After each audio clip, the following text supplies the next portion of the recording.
دا د کراچۍ د کب نیونکو کشتۍ دي چې په سمندر کې د احتجاج په توګه ودرولې دي او سمندري لار یې تړلې ده.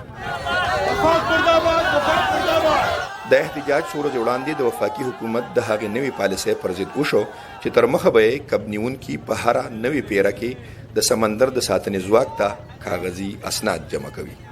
هر ورځ یو نه یو نوې قانون په موږ عملي کوي. په دې سیزن کې چې موږ د اگست په اوله نیټه د کبانو د نیولو لپاره راووتلو نو موږ یې منع کړو. زموږ جازونه هر شپه 2:30 بجې وځي. نن یې هم جازونه نه دي پریخي. ورته وایي چې 4 بجې راشي 15 بجې راشي.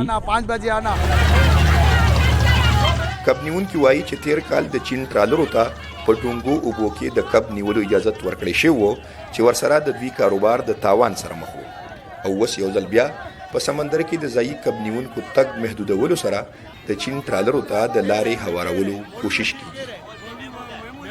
ये जब से ट्रॉलर शुरू हुआ है काफी मछली की नस्लें खत्म हो चुकी हैं. کله چې چینایي ټرالري پیل شوې دي د ډیرو کبانو نسلونه ختم شول. موږ پر امن احتجاج کوو. د بندر لار مو تړلې ده او زموږ نور ملګرو په کراچۍ کې 3 ځایونو کې هم روډونه بند کړي دي. نور څه وکړو؟ اخر کب نیونکي چیرته لاړ شي؟ څوک به یې واوري؟ आखिर ये माइगर कहाँ जाएंगे? कौन सुनेगा? خو حکومت د ماهیګیرو دغه ادعاوې ناسمې بولي.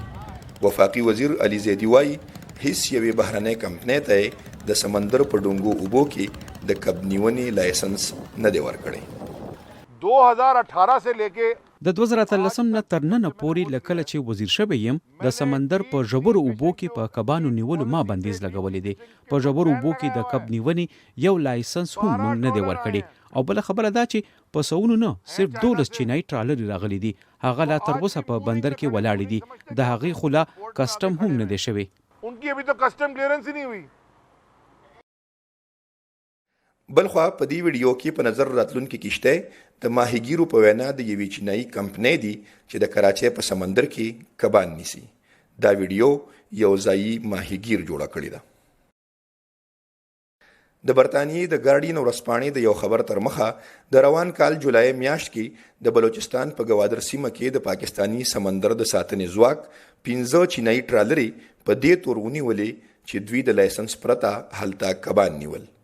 خو د بهر ملکی بندرونو لپاره د COPHC په نوم د چینایي کمپنۍ چارواکو وروسته وویل چې دغه ټرالرو د سمندري طوفان له وجې د گوادر په ساحل کې پناه اخیستې وه.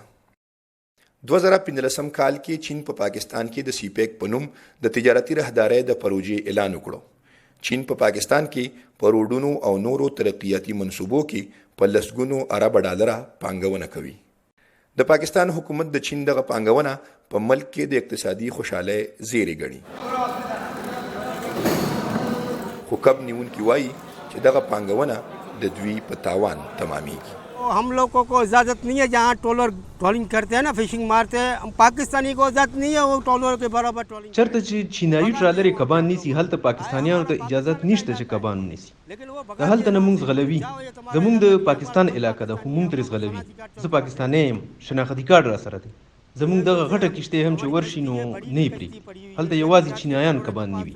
आते हैं कुछ भगा देते हैं उसको ट्रोलिंग करने नहीं देते हैं वहाँ पे जहाँ चाइनीज ट्रोलिंग करते हैं.